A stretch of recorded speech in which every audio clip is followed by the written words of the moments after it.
자본이 가장 파급력을 키울 수 있는 은행, 여기가 바로 여은행이 아니다. 우리가 앞서 살펴봤었던 다른 은행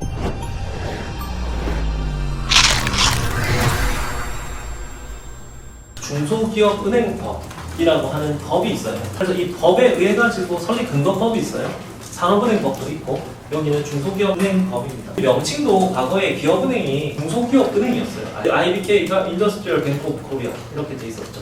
바뀐 지 얼마 안 됐습니다. 또 왜 그렇게 바꿨냐? 잠시 말씀드리면은 기업은행이 재무제표 같은 것들을 나중에 이제 살펴보게 될 텐데 그거 살펴보시면은 기업들만 거래하는 은행이라고 하는 이미지가 굉장히 강합니다. 누구나 거래할 수 있는 이미지를 좀 구축하고자 그리고 소매금융을 좀 강화하고자 사명을 기업은행으로 변경하기도 했습니다. 법을 한번 살펴볼게요. 이 법을 살펴보는 이유는 얘들의 설립의 근본이기 때문에 그렇습니다. 법들을 보면 법의 제1조에 보면 목적이 나와 있습니다. 목적을 한번 보겠습니다. 이 법은 중소기업은행을 설치하여 중소기업자에 대한 목적으로 한다. 이렇게 되어 있죠. 그러니까 한마디로 요약하면 뭡니까?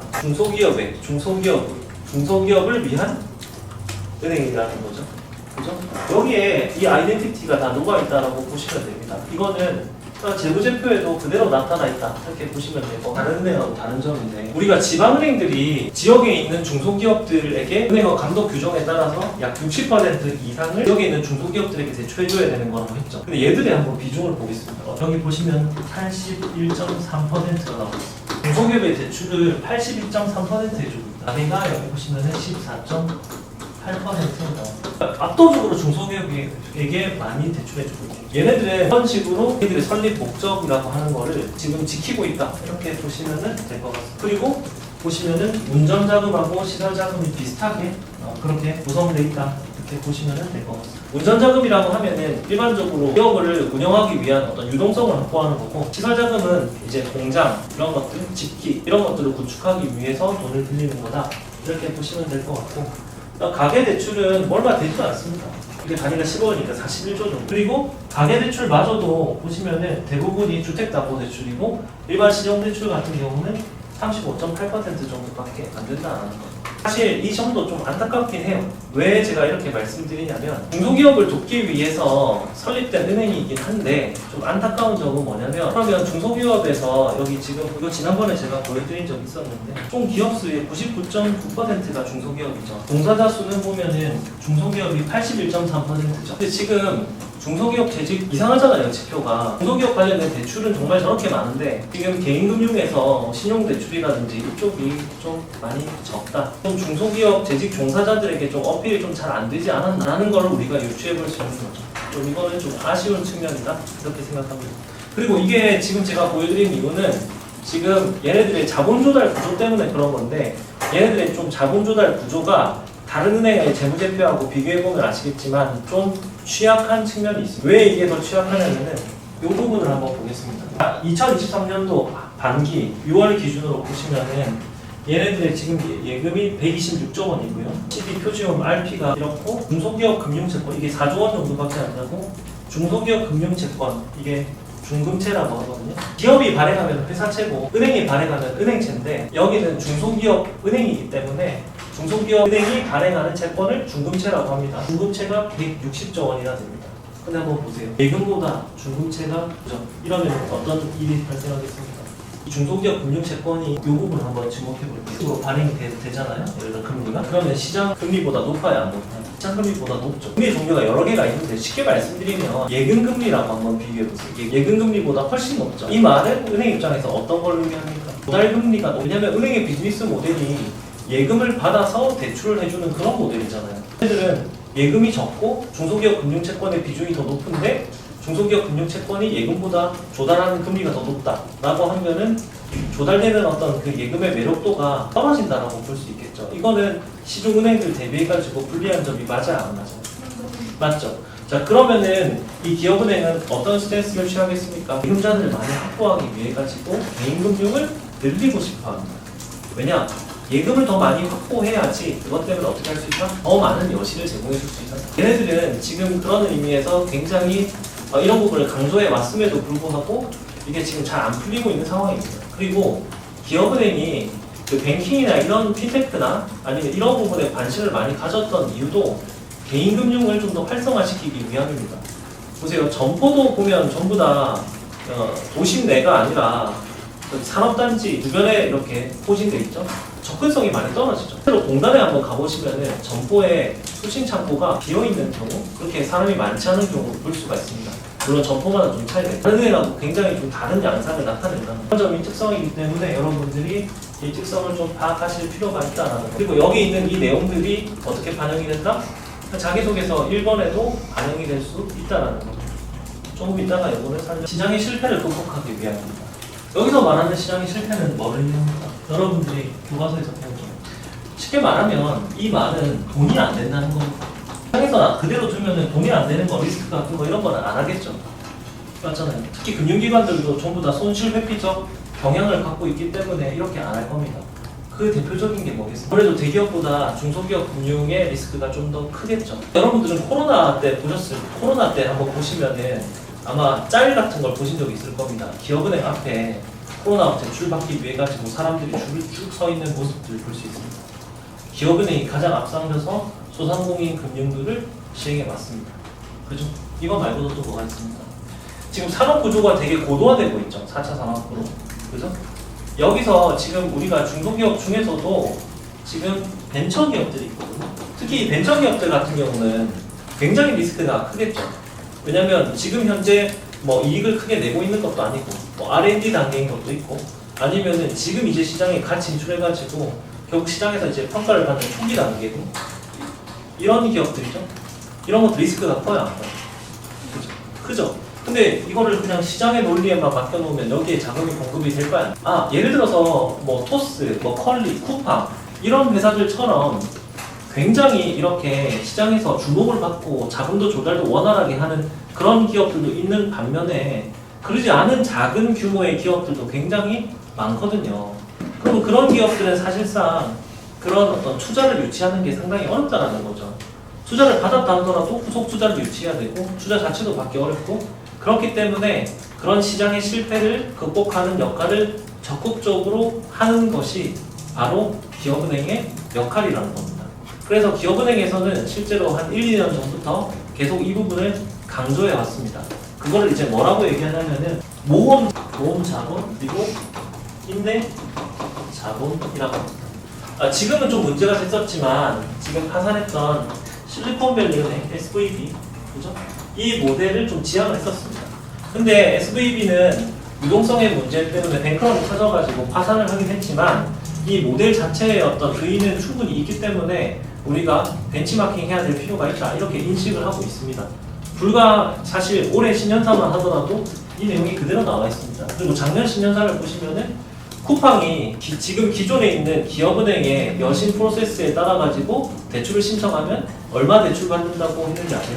참고로 쿠팡은 신세계 그룹보다 매출 규모가 더 크고 흑자 전환을 해서 앞으로 지속적으로 흑자를 이어나갈 것으로 예상이 되는 그런 기업입니다. 했을 때 얼마일 것 같아요? 기업은행의 여신 프로세스에 따라 2천만 원. 쿠팡이 2천만 원 받을 수 있다. 겨우. 그러면 다른 기업들은 어떻겠어요? 그게 바로 시장의 실패라는 거예요. 그런 기업들이 세상에 많이 나와야지 경제 역동성이 증가하고 대한민국 경제가 발달할 수 있고 그런 역할들을 적극적으로 하겠다고 천명한 것이 바로 기업은행이다. 이렇게 보시면 될 것 같고 기업은행은 비단 이쪽에 자금을 공급하고 여신 또는 투자 이런 것뿐만 아니라 기업은행에서 창공이라고 하는 프로그램을 도입하고 있죠. 혹시 알고 계십니까? 이것들을 통해 가지고 스타트업들을 발굴하고 성장 단계별로 지원하고 그렇게 하고 있습니다. 가장 적극적으로 하고 있다고 보시면 됩니다. 왜 그러냐? 설립 목적을 지키기 위함입니다.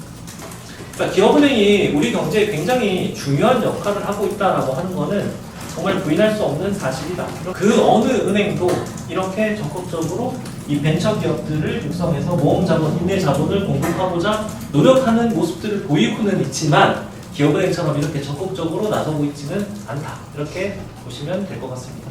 그리고 하나는 제가 개인적으로 좀 기업은행이 잘하고 있다라고 생각했던 부분은 뭐냐면 문화 컨텐츠 금융부라는 부서가 있습니다. 거기서 컨텐츠에 대한 전문가들이 여러 가지 시나리오 같은 것들을 검토해가지고 그 영화나 컨텐츠들이 실제로 제작될 수 있게끔 자금을 공급하는 역할을 했는데 우리나라에서 뭐 1,000만 관객 이상 굉장히 대작들 이런 영화들 같은 경우 이 기업은행의 지원을 받아가지고 제작된 영화들이나 컨텐츠들이 굉장히 많습니다. 그래서 여러분들도 그런 컨텐츠들을 좋아하시잖아요.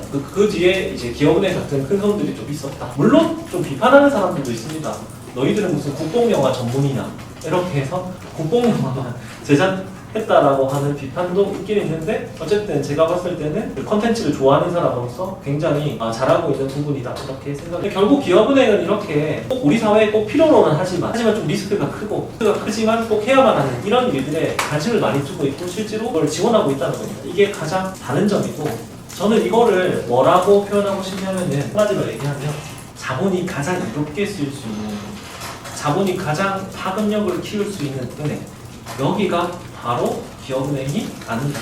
우리가 앞서 살펴봤었던 다른 은행들도 우리 경제의金融 창조를 통해 가지고 긍정적인 역할을 했던 거, 자금 순환을 했던 거, 기업을 키웠던 거, 꿈을 이룰 수 있게끔 했던 거 그런 것들 긍정적 역할을 했던 건 맞습니다.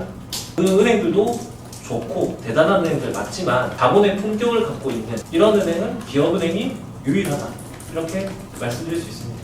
이렇게 말하면 뭐 산업은행사 여러 개를 잡아왔어요. 그럼 여러분들은 이걸 보시고 그대로 하지 마시고 참고하셔가지고 해보면은 됐다 이렇게 말씀을 드리겠습니다. 아시겠죠? 자, 이걸 해석을 해보면 핵심 고객은 누구냐 그리고 과거 경험을 토대로 해서 입행 후 해당 고객의 만족을 위해 어떤 노력을 할 것인지. 자, 보세요. 크게 두 가지를 물었죠. 핵심 고객이 누구냐 그 다음에 고객 만족을 위해서 어떤 노력을 너는 할 것이냐. 자, 이거는 할이라는 말은 뭐예요? 과거를 말해요? 미래를 말해요? 미래를 말하는 거. 미래를 어떻게 할 것인지를 말하는 거고 여기서 이 부분을 먼저 일단 미래 핵심 고객을 위해서 저는 이렇게 제시를 하고 난 다음에 근데 상식적으로 한번 생각해보세요. 핵심 고객을 지정했으면 왜 이 사람이 핵심 고객을 이렇게 지정했는지에 대한 이유가 궁금하지 않아요? 누구나 주장을 할 수 있잖아요. 근데 그게 설득력이 있으려면은 왜 그렇게 지정했는지에 대한 이유가 저는 있어야 된다고 생각합니다. 이유가 제시되고 그 다음에 여기 보시면은 여러분들이 이 문제를 읽었을 때 미래 핵심 고객도 궁금하지만 어떤 거에 더 포커스가 맞춰지는 게 좋을까요? 어떤 노력을 할 것인지가 저는 좀 더 궁금할 것 같아요. 왜냐면 보세요. 미래 핵심 고객이 나오는 경우의 수보다 고객 만족을 위한 경우의 수가 더 많고 그죠? 여러분의 생각을 좀 더 깊게 읽어볼 수 있는 부분이 고객 만족을 위한 노력 부분이 아닐까요? 어떻게 생각해요? 그래서 저는 포커스를 고객 만족을 위한 노력에 맞추는 게 맞다 이렇게 생각이 들고 그래서 글자 수를 좀 더 많이 배분하셨으면 그다음에 여기 핵심 고객에서 유튜버, 뭐 MG, 알파 이런 거를 저는 근교 결정하도록 하겠습니다. 너무 많이 합니다. 그 서술 방향도 거의 비슷하거든요. 그렇죠? 그래서 제가 제시한 걸 쭉 한번 읽어볼게요. 중소기업과 핵심 기술을 보유한 기업도 있을 것이고 벤처, 딥테크 뭐 이런 기술력을 아주 있는 기술을 갖춘 기업도 있을 것이고 신입 계층도 있을 것이고 중소기업 재직 종사자들도 있을 그 다음에 특히 이 청년 계층 있죠. 지금 고용도 좀 어렵고 또 주거 문제도 있고 그 다음에 저출산 이런 이슈들도 있잖아요. 그래서 많이 어렵습니다. 이 사람들이 핵심 고객이 된다 이렇게 볼 수도 있을 것 같고 외국인하고 다문화 가죠. 지금 우리나라에 지금 들어와 있는 외국인이 200만 명이 넘는다고 하고요. 그리고 그 증가 속도가 굉장히 가파르다고 합니다. 특히 신생아 같은 경우는 우리나라 신생아 100명 중에 6명 이상이 지금 다문화라고 합니다. 그 속도가 더 빨라지고 있습니다. 그리고 지금 올해 예상되는 것은 합계 출산율이 0.7명 정도까지 떨어질 거라고 예상을 하고 있죠.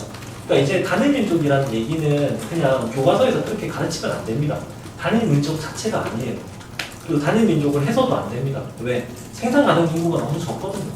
그래서 앞으로 구상할 거는 외국인과 다문화가 충분히 될 수 있습니다. 이미 유럽이라든지 이런 나라들 같은 경우는 외국인들을 많이 수용했습니다. 노동자들. 지금 보세요. 조선소라든지 이런 것들, 농촌이나 이런 것들 외국인들 없으면 안 돌아간다고 지금 이야기가 나오고 있거든요. 근데 참 웃긴 게 이렇게 외국인들 그렇게 많이 수용했었던 유럽들이 있잖아요. 그 나라들이 우리나라보다 합계 출산율이 훨씬 높아요. 그러니까 이거는 그냥 인구 소멸 이 문제가 아니라 그냥 나라 자체의 소멸과도 직결될 수 있는 문제입니다. 그렇죠?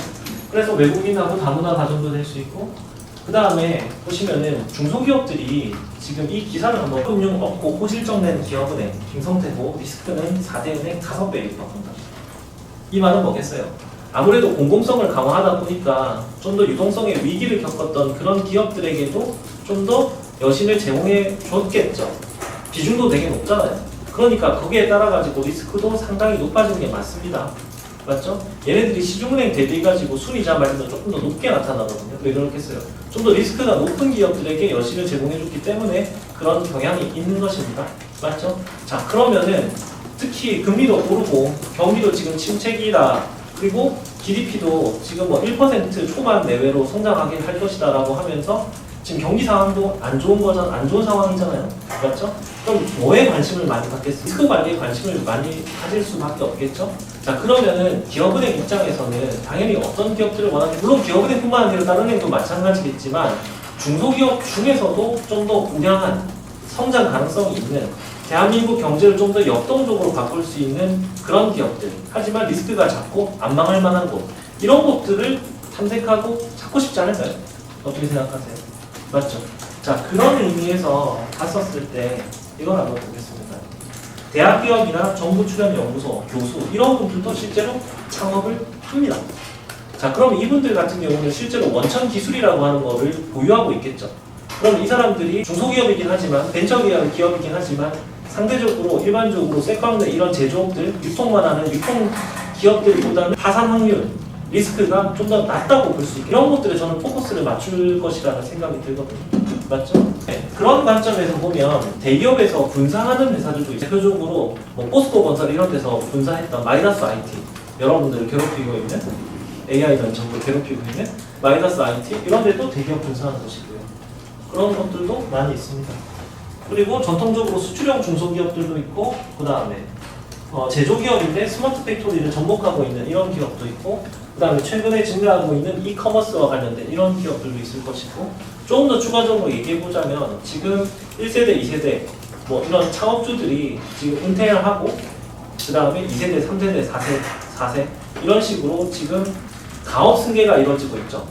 그죠? 그런 가입 승계가 이루어지고 있는 기업들도 굉장히 컴플렉스한 어떤 문제점에 봉착할 수밖에 없습니다. 중소기업 중에서. 네, 그런 것들도 굉장히 어떤 고객이 될 수 있다는 거죠. 자산 관리 부분도 있을 것이고 가업을 얼마나 안정적으로 승계해가지고 이어나갈 것인가 이런 것도 중소기업을 가장 잘 알고 있는 기업은행에서 충분히 도와줄 수 있는 부분이라고 생각이 되거든요. 미래 핵심 고객들을 지정해 볼 수 있습니다. 정답이라는 건 없어요. 다만 너무 사람들이 많이 하는 거 이런 건 좀 지양했으면 좋겠고 핵심 고객으로 지정했다면 왜 그렇게 지정했는지에 대한 명확한 이유만 제시했다면 전 상관없다고 뭐든 그죠? 그리고 가중치는 고객 만족을 위한 노력이면 됩니다. 근데 이거는 충분히 수업을 들었던 사람이라고 한다면 다양하게 제시를 해줄 수 있을 것이라고 생각을 해요. 여러분들은 사실 이 고객 만족을 위한 굉장히 컴플렉스한 노력을 했을 가능성이 별로 없습니다. 근데 수업 시간에 했었던 여러분들이 각각 얘기했었던 것들을 채택해서 하셔도 좋고 뭔가 지식적인 부분이 부족하다라고 하시면은 내가 정말 주타기수로 한다 그러면은 블로그 한번 쭉 읽어보시고요. 여기 연구소 들어와서 있는 자료들도 한번 읽어보세요. 그리고 특히 그 여러분들이 중소기업 통계 관련된 리포트가 있습니다. 그것들을 인용해가지고 면접 때 얘기했더니 너무 좋아합니다. 너무 좋아합니다. 자, 다시 말씀드릴게요. 내가 여기에 갈 수 있는 필기 점수가 나온다. 그리고 내가 면접을 한번 차별화를 해보겠다. 자소서부터 그런 것도 좀 반영해보겠다 하시는 분들은 이걸 보시는 걸 권장드립니다. 아시겠죠? 크게 두 가지입니다. 행원으로서 중요한 업무 자세, 그리고 자세를 갖춘 경험. 그죠? 자, 이거는 보세요. 경험을 얘기했기 때문에 면역적 방법하고 비납적 방법 중에서 비납적 방법을 쓸 수가 있습니다. 그죠? 좀 사례를 써도 된다는 거죠. 경험만 달랑 쓰고 끝나는 것보다는 아무래도 이 경험을 통해서 내가 어떤 인사이트를 이끌어냈는지 이런 것들을 써주는 게 좋지 않을까요? 그런 것도 좀 썼으면 좋겠고 그 다음에 업무 자세는 여러 개가 있습니다. 이렇게. 뭐 신의성실, 성관주의 이것도 했던 거고 전문성, 꾸준함, 수용 능력, 자원 관리, 신뢰, 세심한 배려, 협상, 휴머니즘, 뭐 합리적 의심 뭐 이런 것들 다 됩니다. 내가 새로 지정한 게 없거나 아니면 못 쓰겠다. 그러면 키워드를 요걸로 잡은 다음에 해보세요.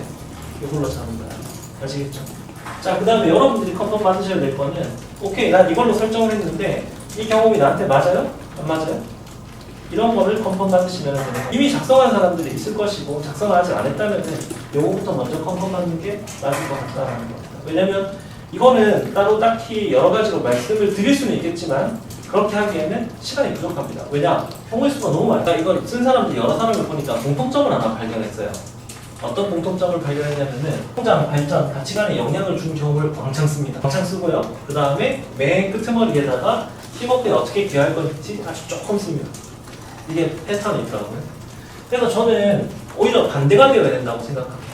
권장사항은 최소한 5대5는 되어야 되잖아요. 저는 이 경험도 중요하지만 팀워크에 어떻게 기여할 수 있을 것인지 그게 더 궁금하거든요. 그러면은 여러분들이 보세요. 현실적으로 어렵지 않습니다. 성장, 발전, 가치관에 영향을 준 경험은 뭐 이거 말고 다른 게 있나요? 학생회, 동아리, 학회, 아르바이트, 인턴, 현장 실습, 계약직, 교환학생, 해외 거주, 뭐 봉사활동, 서포터즈 등 대외활동, 공모전, 캡스톤 이거 말고 다른 거 있습니까? 창업 이 정도 있겠네요. 뭐 군생활 뭐 이런 것도 생활은 뭐 대활동이라고 할 수는 없잖아요. 여러분들은 거의 대부분 여기에 묶일 겁니다. 요거를 하나 선택하고 그 다음에 팀워크에 어떻게 기여할 것인지는 사실 이미 이거랑 별개로 여러분이 이미 이거를 설정할 수가 있어요. 이걸 먼저 정해놓고 이걸 선택하셔도 상관없다는 겁니다. 또 한 사람은 그렇게 할 거라는 거죠. 왜냐? 나한테 가장 유리한 걸 선택하면 그러면 여기 팀워크에 어떻게 기여할 것인지에 대한 키워드는 뭐 이거 말고도 다른 것들이 있겠지만 뭐 희생, 솔선수범, 협상, 대안대시, 동기부여, 외부 자원 유치, 커뮤니케이션, 팀워크의 구체적인 방법을 제시한다거나 뭐 이런 것들이 될 겁니다. 다만 이런 부분들 있죠. 커뮤니케이션, 소통, 경청 이 부분을 아예 안 해야 되는 거냐? 아니요. 해도 됩니다. 되는데 커뮤니케이션을 하거나 소통, 경청 이런 방법들이 굉장히 구체적이어야 됩니다. 무조건 하면 안 되는 게 아닙니다. 물론 저는 명확하게 말씀드릴게요. 저는 이 용어를 싫어합니다. 왜냐? 커뮤니케이션, 소통, 경청의 방식이 너무나 노말했기 때문에 그렇습니다. 다른 사람하고 차별화가 안 되기 때문에. 근데 적어도 자소서에도 차별을 하겠다. 내가 자기소개서부터 긍정적 인식을 심어주겠다. 내가 힘을 한번 실어보겠다 하시는 분들은 그거 안 썼으면 좋겠고 무득이 써야만 한다라고 하면 내가 어떻게 커뮤니케이션을 잘하는지에 대한 명확한 방법을 해줬으면 좋겠고 커뮤니케이션을 잘 내가 이런 방식으로 할 수 있기 때문에 내가 팀워크에 기여할 수 있어. 이런 식으로 논리가 구성되는 거다.